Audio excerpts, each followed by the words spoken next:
Perfect. Excellent. Um, I'm Melody Spencer, and I took the position that women are less mentally healthy than men. I will be defending the position, and this is important for people to understand to help create better understanding in society so that the psychological and mental health needs of women can be addressed by offering more supports as well as reducing stigma so women can feel safe to seek help without fear of being stigmatized. This is especially important for some women may fear having their rights denied, fear of being publicly shamed, or of having their children taken away from them due to being deemed mentally incompetent or as unfit parents. These fears are relevant as in the not too distant past in Canada and still in many countries, women experience sexism and feelings of powerlessness. By defending this position, my hope is to increase the awareness of other healthcare providers so they will be able to provide women with unbiased trauma-based care that considers their mental wellness. Okay. So my name is Jaspreet, and I will be defending the measure that women are in fact not less mentally healthy than men. I believe that over generations, women were presumed to be weaker than men, particularly when it came to mental health. Women were thought to be weaker than men and more emotional in all situations. However, due to increasingly more accurate information of women and men's mental health arising, this is not the case. Mental health and mental illness are topics with endless variables that need to be considered, thus making assumptions that one gender is stronger in terms of mental illness would not be the most appropriate way to approach the topic. As future psychiatric nurses, it is crucial for us to always remain open-minded and not put a label on a gender. Yes, gender plays a role within mental health. However, it does go both ways, and there are higher prevalences of certain mental illnesses in both genders. As going through this program, we have discussed the presentation of stigma regarding mental health within our communities. And I truly believe that objectifying either gender to be weaker adds on to this issue of stigma. Mental health and mental illness are often misunderstood, thus leading to the varying opinions and statements made in relation to it. Both men and women go through varying emotions and psychological distress within their lives and deal with it in varying manners. So for my first point, women face more mental health issues due to the power imbalances between men and women and feel powerless within their own lives. Societies have subjugated women for centuries and subjected them to brutal, inhumane treatment as they were seen as being the weaker sex. They were considered more vulnerable to mental disorders as they were not as strong as men and able to fight off quote unquote demonic influences or to ward off temptations leading to more illnesses, as cited or as reported by Tasca, Rapetti, Carta, and Fata in 2012. There was even a mental illness that was specific to women, hysteria, that was first described in ancient Egypt in a papyrus dated to 1900 BC that attributes the disease to the spontaneous uterus movement within the female body. To treat this illness, that was included as a diagnosis until the DSM-3 was released in 1980. Women have been subjected to having hysterectomies, drugged, forced to have sex, and having substances placed near or in the vagina to alleviate symptoms of hysteria. Especially prone to this disease, quote unquote, were women who were not engaging in sexual acts with men, and the symptoms were described as having hysterical events, anxiety attacks, stuporous behaviors. Women were also the target of witch hunts, misogyny, and were not even given the right to vote across Canada until 1940. It is only in recent history that women have been given more freedoms and equal treatment, even though there is still some sexism that they are faced with. It is the historical treatment of women in positions of subjugation from the differential power of men and women, feeling devalued, feeling powerless over determinants over their own lives, and exposed to specific mental health risks, such as abuses and traumas, that have led to a higher prevalence of women with depression, anxiety, and somatic complaints, as reported by the World Health Organization in 2020.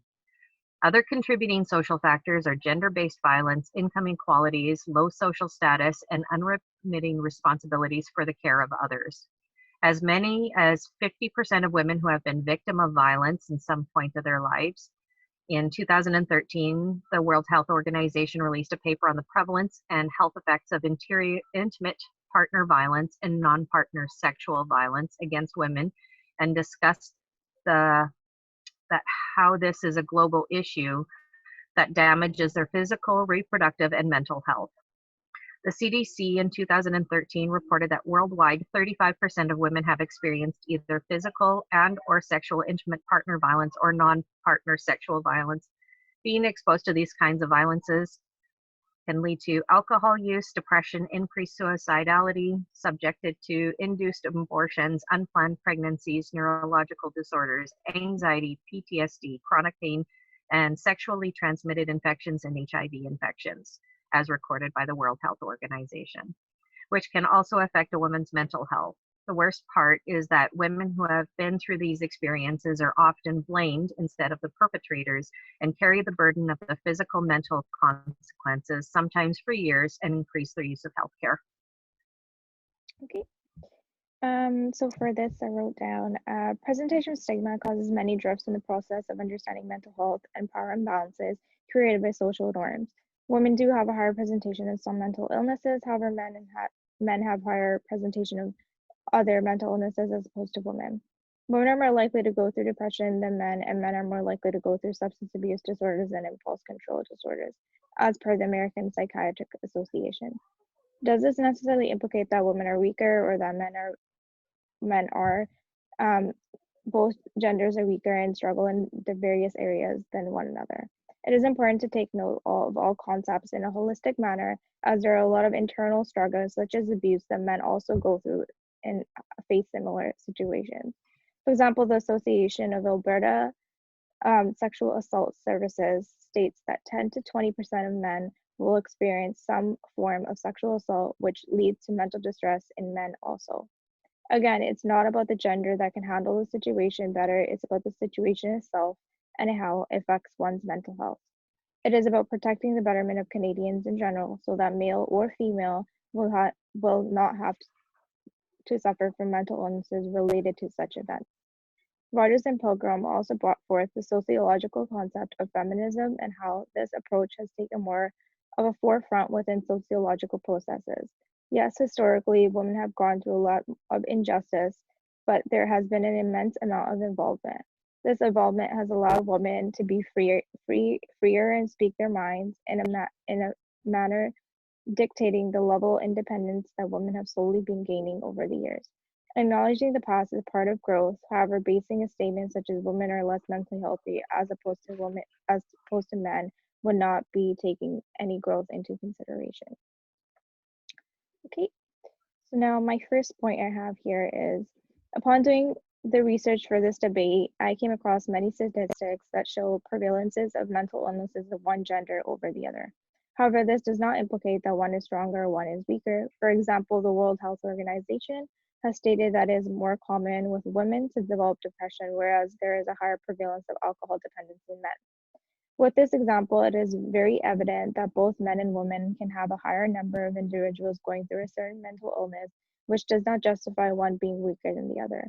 As mentioned by the American Psychiatric Association, women attempt suicide more often than men. However, men are 4 times as likely to die by suicide. So one can argue that women are weaker because they have tried to hurt themselves more often, but how would that be accurate if men attempt and are more likely to cause harm or even death on themselves? It is not about the finger pointing or about who is weaker. It is about the certain areas that need attention because a lot of individuals are going through the same thing. Upon doing and Upon doing my research, I was able to come across an article by the American Psychiatric Association that stated various percentages of both men and women going through mental illnesses. An example from this article is that 36% of women go through anxiety disorder as opposed to 25% in men. However, the very same article presented that 28% of men go through substance abuse disorders as opposed to 14% in women. So it's not that women are weaker than men, which is why they're going through anxiety disorder. It isn't just merely that men and women go through varying experiences, which lead them to having varying concerns. Saying that women are weaker than men mentally because they experience depression more can be contradicting, as this is as the same saying that men are more weaker than women because they struggle with substance abuse disorders more. The World Health Organization presents that 1 in 5 men and 1 in 12 women develop alcohol dependence during their lives. The stigma is present regarding gender differences within our communities today, maybe more than what an individual would like to admit. I say the basis of the fact from the American Psychiatric Association mentioned that women are more likely to get the diagnosis of depression despite presenting the same symptoms and test scores than men. Now, does this mean that women struggle with depression more, or that people are just more used to the idea that women are emotional and naturally go through conditions like mental illness more? So my rebuttal to that is that although research says that men have higher prevalence of alcohol and substance use disorder than women, many studies did not even include women as participants until the 1990s, when the US implemented requirements to include them, as reported by Bezretchik, sorry, which is in my references, so if I didn't pronounce it right, you at least have the spelling there. These studies show that although men have higher rates of substance use disorder, women are more likely to overdose due to substance use. She also points out that women often turn to alcohol or substance use as a way to self-medicate because of societal pressures such as childcare responsibilities and relationship dynamics, and are more likely to have intense cravings that result in relapse than men are. Men are more likely to become addicts, which has been proven, but studies find that they are more likely to start because of peer pressure rather than from self-medicating for anxiety, depression, pain, or for feelings of powerlessness like women are. Even though traditionally men have higher alcohol and illicit substance use disorders, women have sought help from medical professionals and gotten prescriptions for opioids or benzodiazepines. Studies are also showing that the prevalence of women with substance use disorders is on the rise, and adolescent girls between 12 and 20 have higher rates of binge drinking than their male counterparts. So for my second point, I wanted to present that women get postnatal depression and postpartum psychosis, which men do not.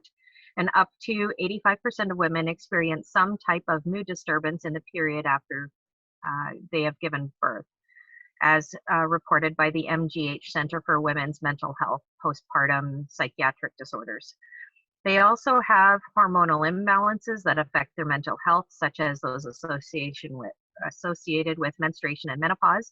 And each year in the United States, 1.3 million women reaches menopause, which can last on average 4 to 8 years. Many women experience depression and anxiety as they go through menopause. These are all female-specific disorders that do not affect men at all due to a different physiology. Okay. And then my rebuttal to this is there is no denying that women go through varying phases in life that can be particularly difficult, such as having children and going through menopause. However, that being said, women are always going through biological changes that require a lot of physical, emotional, and mental strength. So just because a woman has gone through emotional distressful times does not implicate weakness, but in fact does the exact opposite. Another thing to note, as per Dr. Joff at Harvard University, is that mental illness related to menopause are more likely to happen when women who have already gone through depression and anxiety in the past. So going through menopause alone does not implicate that a female will go through mental distress, and if so, permanently. It is important to note that the female body is powerful, and as we are able to go through such physical changes throughout the lifespan. Menopause occurs when a woman is reaching an older age, and mental illness is something that can occur within the older age, but for males and females. As per the World Health Organization, 15% of adults over the age of 60 suffer from a mental disorder. Along the lifespan, the human body is consistently going through changes physically and is very similar mentally. This goes for both men and women, and it is not only the changes that women face that cause such mental illnesses to arise. As future psychiatric nurses, it is important to note that female and male holistically and know all changes at all stages of their lives that could potentially cause any level of mental distress. Females go through more biological changes. However, this does not implicate females being weaker mentally than men. Okay, So now I'm going to go to my second point I have here. Men are also faced with societal norms that implicate negative energy within some individuals' lives, thus making mental health more of a struggle for some individuals. The basis of a lot of individuals' opinion in believing that women have weaker mental health than men implicates the societal pressures that women face and the mindset that women are more emotional. However, as stated by the Canadian Mental Health Association, men's mental health is a newer concept that is stated by the Canadian Mental Health Association and is influenced by societal pressures and is referred to as a silent crisis. Femininity and masculinity, or one's lack thereof, has an enormous impact on one's mental health and should not be pointed towards females alone. As mentioned in the opening statement, the basis of this conversation is particularly important due to the stigma that is present within our societies, and going further with this, there is an immense amount of stigma regarding men's mental health, causing them to refrain from seeking help. As Dr. Raymond Hobbs said, that the idea of macho hinders one's ability to make a sound decision relating to whether one should or should not seek help in terms of anything they're struggling with mentally. Considering this hesitation, would all presenting statistics about the prevalence of both genders be accurate if most men do not even report or speak about the mental health issues that they are going through? All around the world, men are known to be protectors, the strong individuals within families, thus making it hard for some men when they are struggling to meet those societal expectations. Society puts a pressure on both men and women to be a certain way, which makes it tough for individuals when they feel incompetent or unable to meet societal requirements. Okay. My response was, although it is socially acceptable for women to share their emotions and seek mental health supports when needed, it does not mean that all women do so. Women tend to manage their stress with sedentary activities such as reading a book or spending time with family members, approximately 57 and 54% respectively, rather than actively pursuing mental health supports, as reported by the American Psychological Association. They also tend to eat more and report doing less exercise, citing they are too tired, whereas men are more likely to play sports and exercise to manage stress levels, also from the American Psychological Association, showing that men have more effective non-medical interventions for managing their stress, possibly preferring to manage their stress on their own.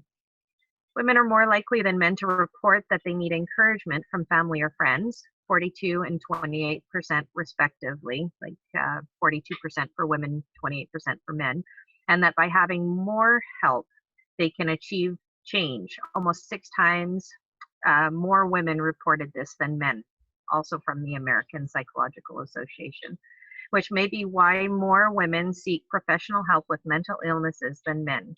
Women tend to show higher somatic symptoms when dealing with high amounts of stress, showing that their bodies are not as resilient at handling stress as well as men are. And it's not I'd like to point out that it's not a weakness, it's just that they're under more strain than men are. So then for my third point,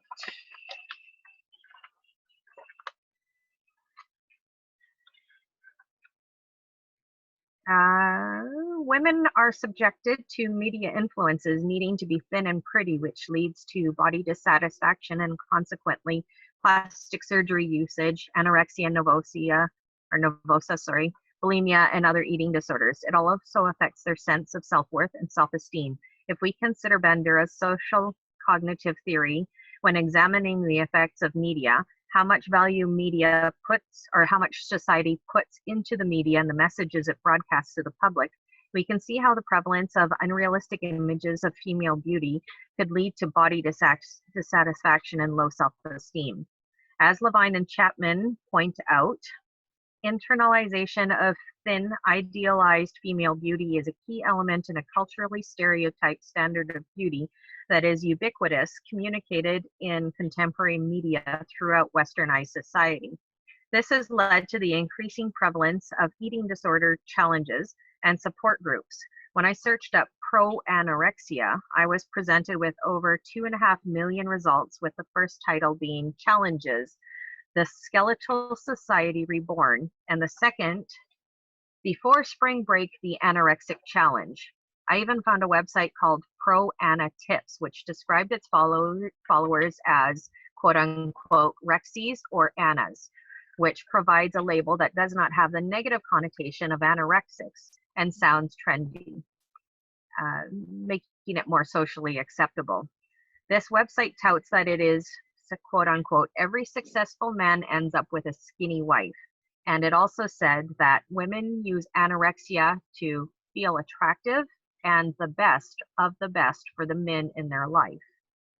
And this is from a website called Pro Anna Tips. Studies have found that the lifetime prevalence of girls to develop any disorder was an eating disorder was 17.9% as compared to boys was only 6.5%. So my response to that is it is important to note that social media influences affect humankind in an immense manner and can cause mental distress within many individuals. There is often a phenomenon that women are influenced by social media and feel the need to look good, whereas men do not, which is false. Men have different reactions to certain things. However, men also go through body dissatisfaction, much like women, which causes mental health concerns in men also. Bulimia is something that men can also go through, and as per the Rethink Beauty campaign. This bulimia is better known as exercise bulimia, which implicates men to exercise excessive amounts and burn all of the calories that the individual ate that particular day. Men also engage in plastic surgery, eating disorders, steroid use, and compulsive eating. Social media influences both males and females in a negative manner and can lead to mental illnesses and affect one's inability to cope. It would not be fair to say that women are only subject to the pressure of media, as this would not be fair. Jonathan Sheed from Michigan State University stated that now women are not the only ones who feel pressure to maintain a certain body shape. Female and male both go through body dysmorphia, as there are societal pressures for both genders. I personally believe that the personal traditional belief of women's beauty being important is something that has been carried along over the years, hence why many correlate women to caring more about the way they look as opposed to men. However, this is not the case, and a lot of men are also going through mental illnesses merely due to societal pressures of looking a certain way or even presenting a certain level of masculinity. Men and women both are presumed to have to meet certain criterion, which negatively impacts both genders in the long run, potentially causing them to go through mental illness or even refrain them from seeking help. And then going to my last point. Emotional literacy plays a role in many mental illnesses and can in fact increase one's ability to seek help. And this is something that women are known to be skilled in, as opposed to men. As per the RIMH, women possess a higher level of readiness to talk to others about their emotions and listen to advice about seeking help. As we have went throughout this program, is that speaking about what one is going through can align more of a sense of relief and comfort within the individual, thus making initiating conversation about mental health extremely important. RAMH also emphasizes the importance societal supports play in not only helping with mental illness, but also with preventing them from occurring.